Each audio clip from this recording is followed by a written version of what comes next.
Good Thursday morning, and welcome to Ice Age TV, the Internal Combustion Engine Age TV YouTube channel that talks about the trucks and the cars and the SUVs and the dogs and the coffee and the motorcycles and other related things about our lives. In there, for everybody here watching my channel, thanks for watching. Appreciate that. Very nice of you to tune into my channel. I really do appreciate that. And that's why I do it every day, because I like to make videos and talk about things and get a handle on things. That's what it's all about, is trying to get a handle on things. You get up in the morning, do you think to yourself, man, do I have a handle on today's agenda? And you're probably thinking handle, right? I'm thinking to myself, handling. Just once again, just out of the last moment as I'm in the shower this morning, I'm thinking, hey, here's a good conversation, handling. And the reason I'm thinking about handling is because of the truck tow capabilities I've been talking about in the trucks. And I just thought, handling would be a great conversation today, because I have owned so many different trucks in my lifetime, and I've owned a lot of trailers, and I've towed a lot of trailers in my lifetime, and I just thought, hey, get a handle on this thing of what makes sense, of who's the better of the better. I just like the competition. If I see my Ford hat today, yeah, I'm throwing it back at those Toyota guys. Hey, I'm a Toyota guy, but I'm seeing some real loving for that Toyota product here on my YouTube channel, which that's really cool. I like it. Yeah, so what an incredible day. This is winter season here, and here, look at me. This is like being in Florida. Incredible. If the sun was out, wow. Maybe it'd be a day to go jump on the motorcycles.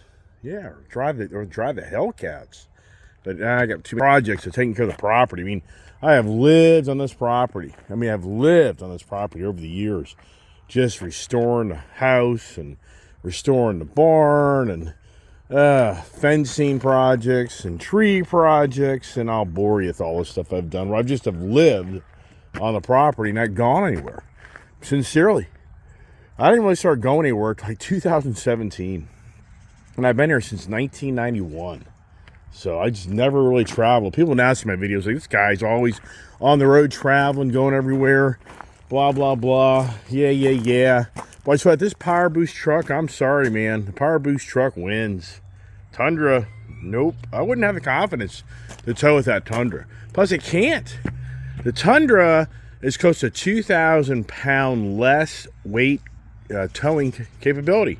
That truck there is 12.7, and it's like I think it's like, all I know is it's like 1,800 pounds less. So if you just take 12.7 minus 1,800 pounds, that would be like 11,000 pounds or so. So the Tundra is like 11,000 pound tow capacity. Is that right? Yeah, something like that. So I'm doing my research the best I can, and apparently the Toyota Tundra does have the trailer sway capability, which that's pretty cool. Hey, nope, I know what you guys are gonna do. I get up here and start talking too long, these dogs are getting a mission, and then they start going everywhere. And Will, I am drinking my coffee as you're seeing dogs. Come on, pup, come on, get in. Yeah, so here's my trailers. There's my big car hauler, my middle car hauler, motorcycle, and motorcycle trailer. And I've towed with towed with so many different trucks and vehicles, like the Bronco, and towed with my Rams, and blah, blah, blah. It's all right, get the morning going. We'll get the morning going here Thursday. The days just passed by like, wow, it'd be unbelievable. And boy, I tell you what, we do these. We go to our car dealership, do a trailer, or I should say a trailer, should do a truck review. That takes a lot of time. That's so much time. You just walk in the dealership, hey, buddy, grab the key of that truck, and we're going to take a ride, and I'm going to go drive around, blah, blah, You kind of got to present it like you're there to buy the truck without just insulting the people too much. If they just think you're there because you're making a YouTube channel, then they're probably like, yeah, just pass on this guy. And so anyways, yeah, I guess some people just walk in the show, hey, I'm making a YouTube channel, I'm going to drive that car. I guess some dude's like, yeah, who cares? It's not that special, is it? Got the door to close. How's my camera doing? Probably all smudged up. And wow, it's warm up here. Borderline. Today's a day. Look at my nasty pool. Would you swim in that pool? I don't know. You swim in rivers, right? Swim in the ocean, right? I don't know. I don't even know if I even need the heat on. I mean, just incredible. It's a blessing because the electric bill, right now it's a blessing for everybody in this country that's not having to pay a gazillion dollars for energy. Oh my goodness, I got to get my act on here and got to kind of relocate things and blah, blah, blah. I'm trying to get my camera set up here for you. I guess people like that. I don't know. I think it needs to be up higher. What can I use to put up higher? Actually, over here, I could actually grab this right here. And let's see if that will do it. You hear me grunting. Let's see if this idea works. It may. I don't want to be talking down to people. And let's just see if this works. Does that work? Let's see. Here's, I don't know. It's not the greatest idea, is it? It's all crooked. Or is it? I don't know. I don't know. How's that? Is a little better? See how I do that? As it falls down. Yeah, it's all about the studio. My wife bought me a light, too, to make me look younger. Gee. Getting personal here. Yeah, I know. Yeah, I'm going to be 60 years old this month. Yikes. When you get older, yeah, I'm losing this morning. I'm typing yikes into my password to open my computer. Yeah. Need some coffee. Just so much information. I mean, do this YouTube channel for a record. It's hard to believe I started this YouTube channel right before the pandemic. So that was 2020. And it's just hard. And here it is. I mean, I'm not embellishing anybody who watches my channel. Have I made any money? No. And some people are like, are you kidding me? The credentials that you have to meet and for order for you to be able to get paid is the criteria is, it's not that easy. Anybody here that's a YouTube person following my channel, they'll be like, yeah, to get content that draws lots of viewers. For me, I've got a great base of subscribers that are consistent, but to find a huge base that are consistent and, your content that you're bringing that entertain people and people feel like they're learning something or they're laughing at something. So I understand all that, and it's not easy. And you hear about the starving comedian, the starving actor. Yeah. Yeah, if this was my only source of income, yeah, you see me down at the McDonald's cashier, running up your order because, this doesn't pay anything. Yeah, it does not pay anything. So,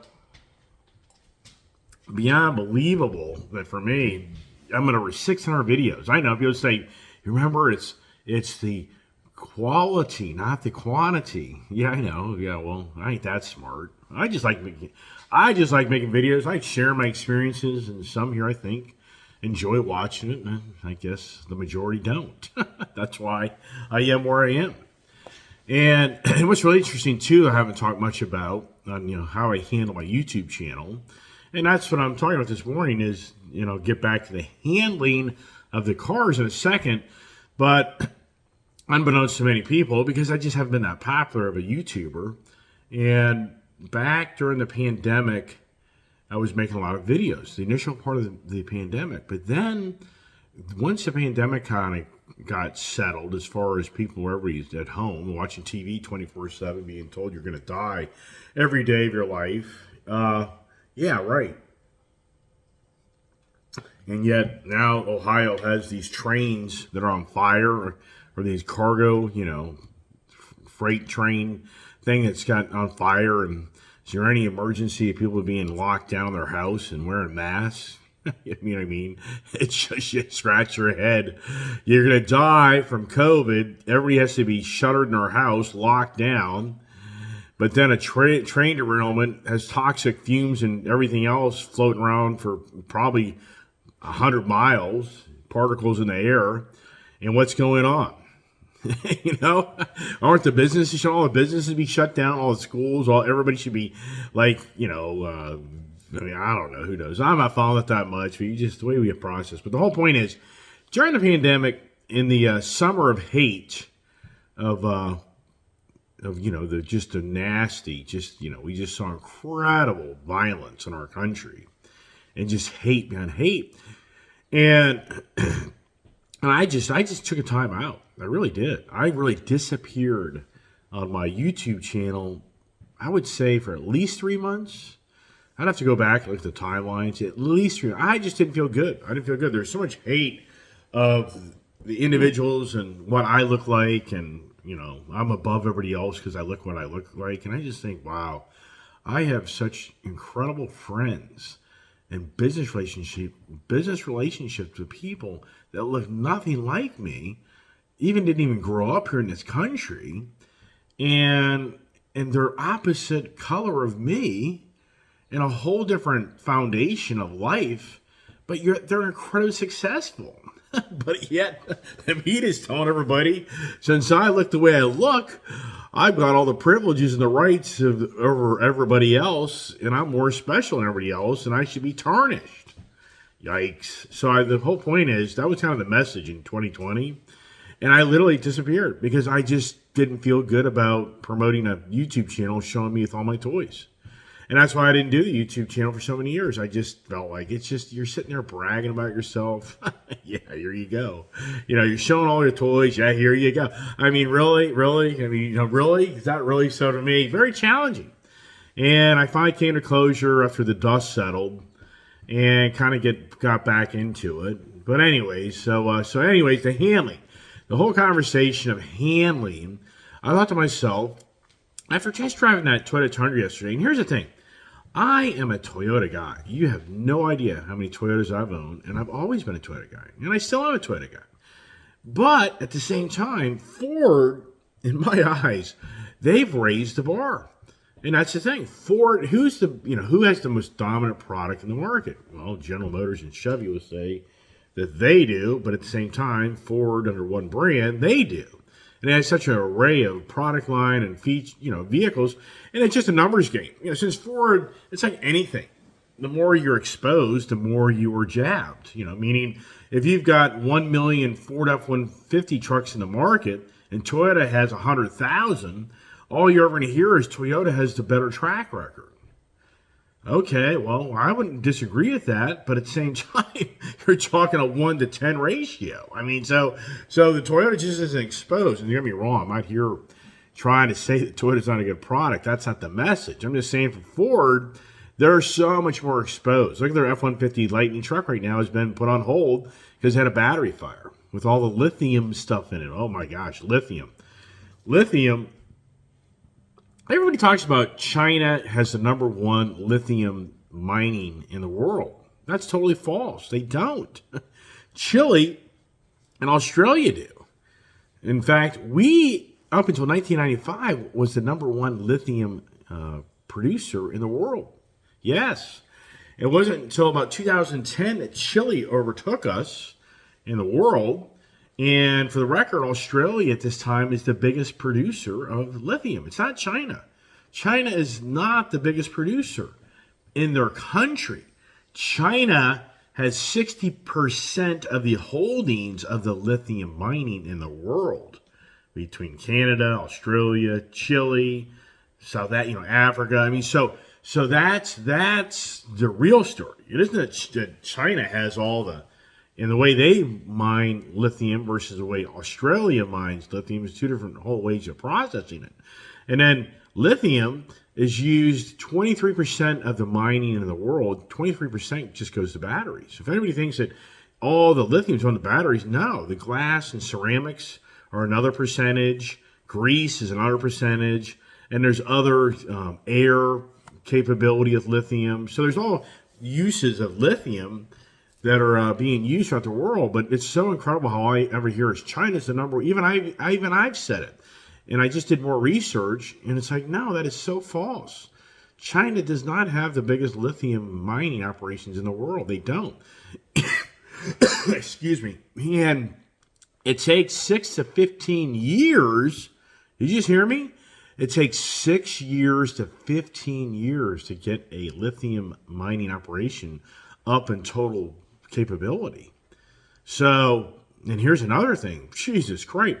They're showing right now that the amount of lithium the world's using, it needs to grow by 6-fold between now and 2030 to take care of the lithium battery EV market. Wow. Do they have a handle on that? I mean, do we really have a handle on what's going on with the EV market? It's just incredible. We'll kind of leave that for a later part of the discussion here. So handling on the truck, for me driving the Toyota Tundra yesterday, there's no way I feel that truck could tow what my F-150 Power Boost. There's no way. It won't. It will not handle that. And I even had a person, first of all, it's not rated. It doesn't have the rating capability for the towing.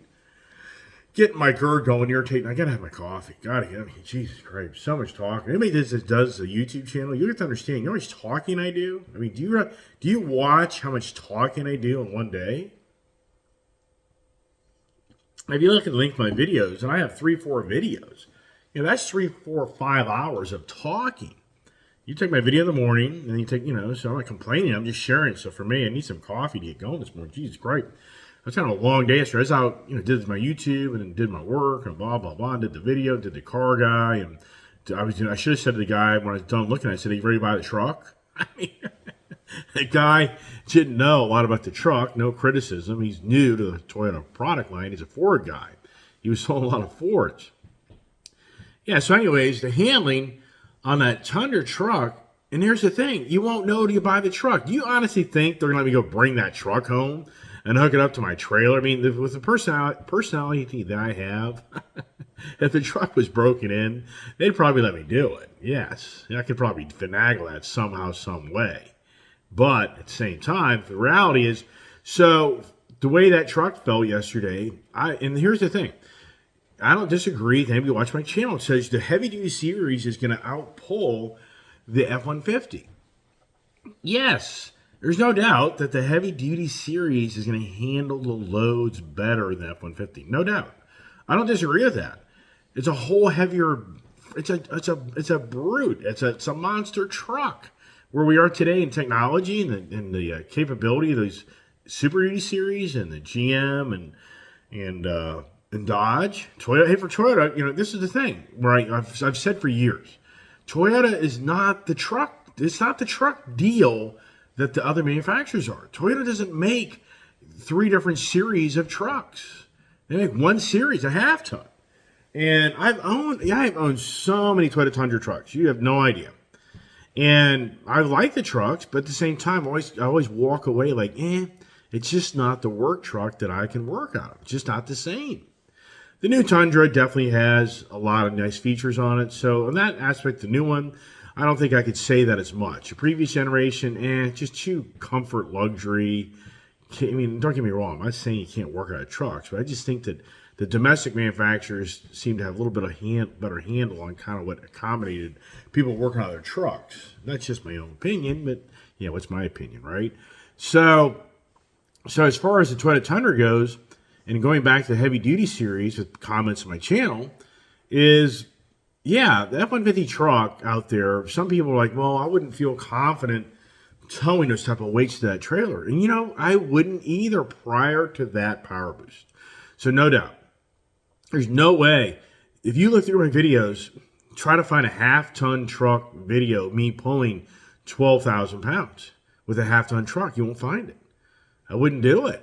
I would not use that F-150 Tremor truck that I had to pull that trailer. I would not. I just wouldn't feel it had enough power, per se, and I just wouldn't feel like the way it was set up because of that Tremor off-road package. I just don't think it would be the same. The Power Boost, it's a whole different ballgame. And what's really interesting from my perspective, because I've done it, I've driven my F-450 dualies with that car hauler, the big car hauler. I've had numerous F-450 trucks from 2018 up to 2021. think my last F450 2021 was it 2022, the black one I had. And so I've driven 2021. I've driven, the platinum package, the highest level F450 diesel setup. And you can ask my daughter or wife, they've witnessed me going down the road, and in certain circumstances, they've seen that trailer walk, and they've seen that truck get pushed around some. It's freaky. And so the point is, when you drive a big trailer, it's a whole different ball game on when you drive down the road and how that trailer behind you acts, and it's much more challenging. And my biggest complaint on the Super Duty series of the handling of that truck is that solid front axle. When you're driving down the road, you're constantly doing this. You're doing this all the time. You're constantly having to adjust that steering wheel as you go down the road. And be like, oh, but you're oversteering. It's like, I'm not. I know how to drive a freaking truck. My Ram 3500 Mega Cab I didn't do this. That truck didn't do that. That truck was like this. That truck was like a freight train on rails. I'm not embellishing. I could drive that freaking Ram 3500, 100 miles an hour, fully loaded trailer, 12,000 pounds, 100 miles an hour down the road like a freight train. Like nothing. And I think just was like I'm not embellishing. The F450, it was more like this. It's like you're constantly fighting that steering wheel because that front solid axle setup. Even my F250, same thing. Last year, if you look at my F150 Lightning tow video, when I towed back my car hauler from Tennessee back up, and I'm driving up the road, and we couldn't get that thing to go any further because of the fracking battery charging station issues. And I had to switch out from the F-150 Lightning truck to F-250 Tremor truck. It's incredible on how I was driving the F-150 Lightning. Truck pulls incredible. Great capability. Lousy, mileage. 0.9 kilowatt per mile. And so we had to switch out from the F-150 Lightning truck. F-150 Lightning truck, front independent suspension, so that it hugs the road and absorbs all the different imperfections of the road. So just really solid. So now I'm an F-250 Tremor truck, and it's like, oh my gosh, now I'm back to this again. The F-250 truck, same thing. You get on the road, it's constantly, the truck is kind of moving a little bit. And I know some people here are like, oh, that's a bunch of malarkey. Why am I talking about it? Even my daughter's like, Dad, it's like you haven't towed with the truck. You don't understand. It's easy to sit over there in a seat and the truck's going straight down the road, but you're not paying attention. I'm constantly moving the steering wheel a little bit here and there to constantly have to try to keep the truck straight going down the road. That F-150 truck doesn't have that. It doesn't have that. That F-150 truck is incredibly confident of going down the road with that trailer. Now, when you have huge winds, I don't care what truck you're driving. That winds overtake that back trailer and start pushing around, which pushed around the truck. But overall, that's why I'm talking about this so much. More than ever in my life, I have no problem taking that truck to Florida. And, the only downside is, it's as usual, it's the fuel economy. Which, yeah, it is. But that thing's got like a 30-gallon tank. So, it's 150 mile before you pull over for fuel. That's just the way it is. So F450, the diesels, you're going to go close to maybe 300 miles, maybe. And, definitely 250. So that's a nice thing about the diesels. They are going to get a little better fuel mileage. So you're going to be at 8 to 10 on those. So conservative, you're going to go at least 50 to 80 miles more. But the handling part of that F-150 Power Boost, I just emphasize enough that truck there is the first half-ton truck I've ever owned, where there's no doubt in my mind that would I be like that much bigger and better in my F-250 driving that car hauler to Florida. The only thing that would be better is it would get better fuel economy. But as far as the confidence level of me driving that truck from that, the two, no way. It's not going to be much different because the technology, I said it the other day, the technology of these trucks today, especially Ford, they've raised the bar that you go back 10 years. I don't even know. You go back 10 years, 15 years ago, that truck is basically a 3/4 ton truck. And that's what I wonder about is look at the specs on the Toyota Tundra. And interestingly enough, the Toyota Tundra and the Power Boost on the iForce Max are like the same weights. But the Ford has an aluminum body. So I think, does Ford put more into the frame weight? So as Ford figure out, we're going to make our frame stronger and heavier, like the Super Duty series, because we can do that because we now have lighter material of the body of the vehicle. I mean, if I'm an engineer, that's what I'm doing. I'm like, hey, look, we can really ramp up this F-150's tow capability because we've got light material surrounding it, so let's beef up the other components of the truck. I mean, that would be my guess. You know, it gets deep. When you start trying to figure out all these specifications of these trucks, I mean, it gets complicated. I mean, it really does. Hey, does it look like I'm looking up to you now? I'm looking up to you now, right? Hey, how's it going up there? Did you get smaller? You know, I've raised up my thing so you didn't feel like I was talking down to you. Kind of like, you know, people we know in power, how they treat people. They talk down to everybody. Oh, boy, I'm already sorry about that. So for the handling aspect, there's no way. So first of all, the Toyota Tundra's not going to qualify to pull that trailer that I just did this past weekend. It won't qualify because it doesn't meet the tow ratings. So why is that? Why is Toyota doesn't have that capability? What's that about? I don't know. I mean, I'm not into the engineering of that truck to know all that. And then the comments I see are the Toyota's going to outlive the Ford and everything else. I'll be the first to raise my hand to tell you, back in the 70s and 80s, I would have fought for Toyota all day long over a Ford. I wouldn't even buy a Ford. I'm not lying to you. I was never a Ford guy. I worked in the automotive industry right out of high school.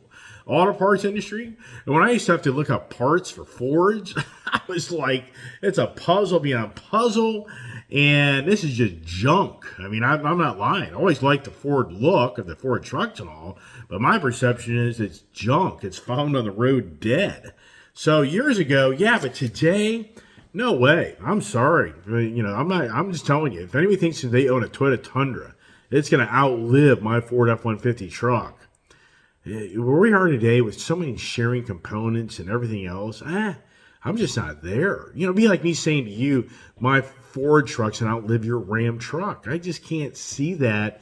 Or your Chevy truck. It's just so much at a different level of manufacturing and so many shared components that I think that's kind of, I can't see it. I just don't see that being the case. Even like the Ford Ranger truck. When you're driving on the road, start paying attention to how many Ford Ranger trucks you'll see of an old guy like me or older driving down the road. You'd be amazed if you ever really pay attention. I'm sincere here. Look for the 80s and 90s Ford Ranger trucks. And Ford took them out of production for a while, and then they brought them back. But if you look at the Ford Ranger, you see these trucks that are 30, 40 years old driving down the road. All right. Where's all the Toyota Tacomas? I don't know. I mean, don't get me wrong. I've had a ton of Tacomas. I love the Toyota Tacoma.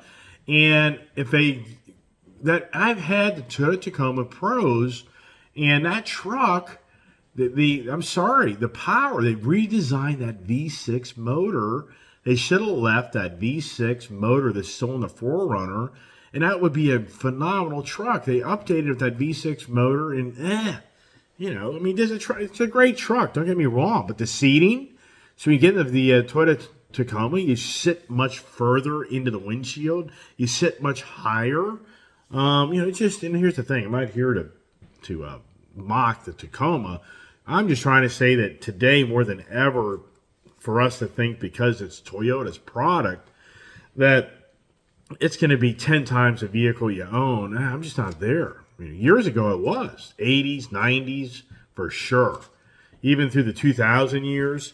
But now we're today, I can't see it. Like that Ford Maverick, that little Maverick truck, that truck will probably be around 30, 40 years. But here's what's not comforting. So the handling. So for me, I've already owned the Ram 1500. I've towed with the Ram 1500. Nope. No. 1500. I'd say 2500. The Chevys. I've had the Chevys.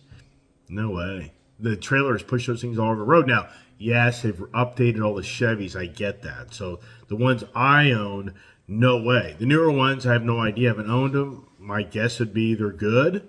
But do they have a trailer sway package on them? If they don't, on a half-ton pickup, there's no way you're pulling heavy-duty trailers. I'd assume they have that. Toyota has it. So interesting to find that out. I don't even know if the Ram 1500 has that. I don't even know. But I mean, just on that page. All right, so the handling, how we handling things in general, and just overall the state of the times, and handling the car market, the EV market, where man, it is just all about the EV market. Interesting, I read about the green value of the green cars, and they've got now a whole detailed thing of what the car is rated at through the Green Agenda's Green Star program. So Tesla wins because the Tesla can go like 405 miles, the high with the Tesla S, I guess. And it has a charging rate of like 18 miles per minute. And then you have the Lucid Air that's like right behind it. It could be reversed. It could be 16 miles per minute. Lucid could be 18 miles. But it goes down to like 50 different, I don't know if it's 50, but it has a whole list of all the different EV vehicles. And what they do is they put their star rating based on the weight of the vehicle and the range of the vehicle with the battery, and then the recharging capability of the vehicle and the price you pay for the vehicle. Well, wow. So the Ford Mustang Mach-E, way down there, it has like a something like 8 miles per minute charge rate. The Ford F-150 Lightning has like 5.9 miles per minute. And like, but you have to think about Tesla's like triple that on their car. So wow, it's a charging time. I'm not talking about what charger you use. It's saying how fast the battery can be charged and allows it to be charged. That's what I'm talking about. So, and then Rivian's right down there with the Ford and Audi. And what's interesting is yesterday, if you watched my video yesterday, you saw the Rivian. Here we go again. I got a cough here, excuse me. Got something stuck in my throat this morning. I need water? Probably need water. So anyways, they call the Rivian the truck of the year. It's embarrassing. I'm sorry, Rivian people. You don't have a truck. The Rivian's not a truck. The Rivian, I test drove one. Can you honestly tell me that a Rivian, you could load up 5 people comfortably in a Rivian, and you have enough bed space to load up a ton of your gear? And if you're a guy working out of a Rivian truck, and anybody here thinks I'm full of baloney, excuse me, you need to go drive a Rivian.